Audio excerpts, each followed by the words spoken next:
রাধে রাধে বন্ধুরা, কেমন আছো তোমরা সবাই? আশা করছি ভালো আছো। তোমাদের সবাইকে জানাই মৌ অনুসংসারে স্বাগত আর অনেক ভালোবাসা। আজ রবিবার আর এখন সময় ঠিক 12:30।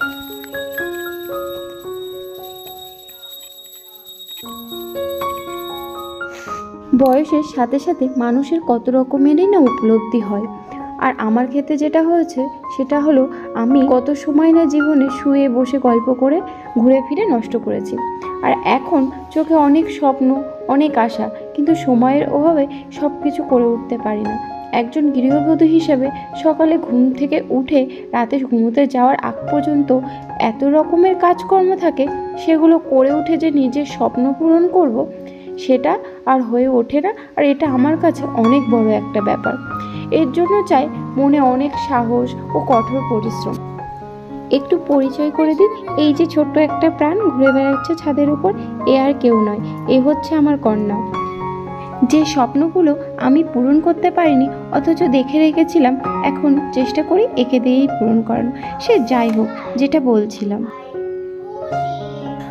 হয় না কেউ দেখে শেখে আর কেউ ঠকে শেখে। আমার ক্ষেত্রে আমি যেমন দেখেও শিখেছি তেমন ঠকেও শিখেছি। তোমার স্বপ্ন পূরণ করার জন্য কেউ কিন্তু কখনো এগিয়ে আসবে না, নিজেকেই স্বপ্নটা পূরণ করতে হবে।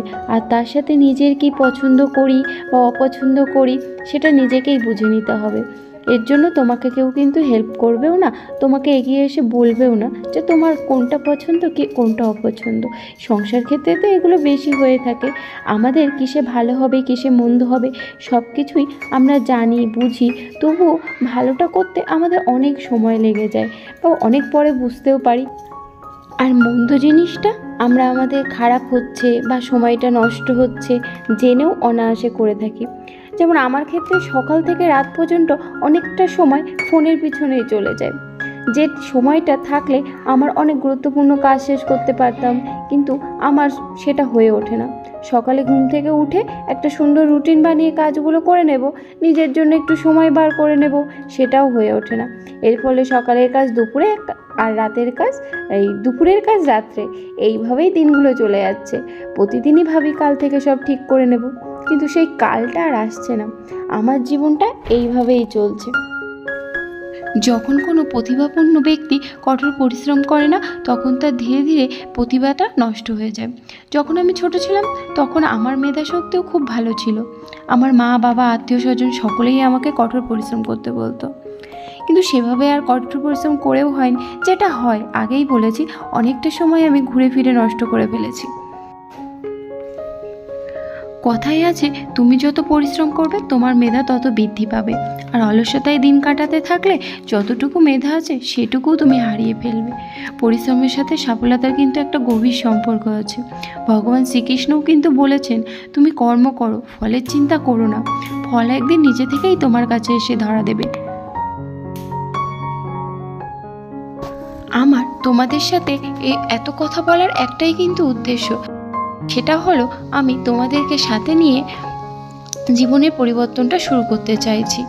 তো এর আগেও আমি একবার এই প্ল্যাটফর্মে এসেছি এবং ডিমোটিভেট হয়ে হাল ছেড়ে দিয়েছি। আর আবারও নিজের কিছু স্বপ্ন পূরণ করার তাগিদে আর কিছু করে দেখানোর তাগিদে চলে এসেছি তোমাদের সামনে। জানি না এবার সফল হতে পারবো কিনা, তবে এবার দৃঢ় প্রতিজ্ঞাবদ্ধ।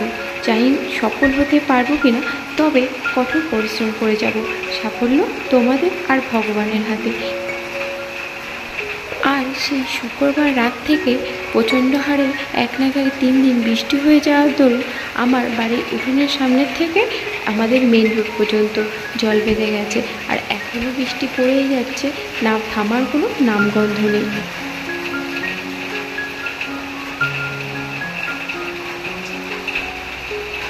জীবনে একটা জিনিস আমি খুব ভালোভাবে বুঝেছি, যে তুমি যদি জীবনে কোনো কিছু করতে চাও তাহলে নিজের স্বপ্নগুলোকে টক্সিক মানুষের থেকে দূরে রাখবে, তাহলে দেখবে তুমি অনেকটাই মোটিভেট হবে।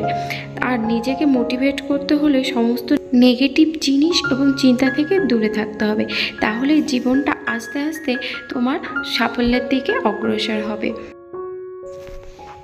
এবং পজিটিভিটিতে ভরে যাবে এবং তোমার সমস্ত স্বপ্ন আস্তে আস্তে পূরণ হবে।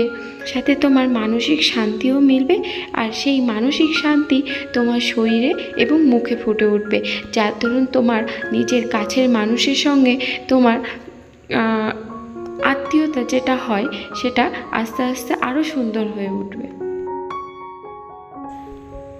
আজ অনেক কথাই তোমাদেরকে বলে ফেললাম, জানি না তোমাদের শুনতে ভালো লাগলো কি না, তবে তোমরা আমাকে অবশ্যই কমেন্ট করে জানাতে ভুলো না যে তোমাদের আমার কথাগুলো কেমন লাগলো। আর যদিও এই কথাগুলো একান্তই আমার নিজের চিন্তা ভাবনা,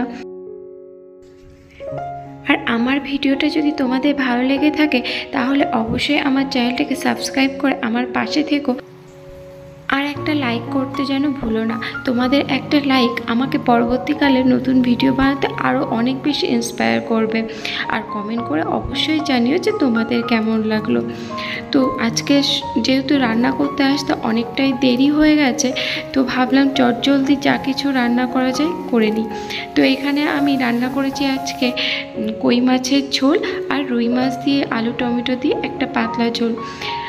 যত তাড়াতাড়ি হোক না কেন স্বাদের সাথে তো কম্প্রোমাইজ করতে পারি না, তাই যাতে চটজলদি রান্নাটা হয়েও যায় অথচ স্বাদটাও ঠিকঠাক থাকে, তাই জন্য এই রান্না।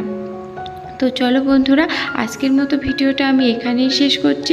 যদি তোমাদের ভালো লেগে থাকে তাহলে অবশ্যই আমার চ্যানেলটাকে সাবস্ক্রাইব করো আর কমেন্ট করে জানিও। তো তোমাদের সাথে আমার আবারও দেখা হবে নতুন একটা দিনে নতুন একটা ভিডিওর সাথে। তো ততক্ষণ পর্যন্ত তোমরা সবাই ভালো থেকো, সুস্থ থেকো, আর সবথেকে ইম্পর্টেন্ট সাবধানে থেকো। তো আজকের ভিডিওটা এখানেই শেষ করছি। রাধে রাধে।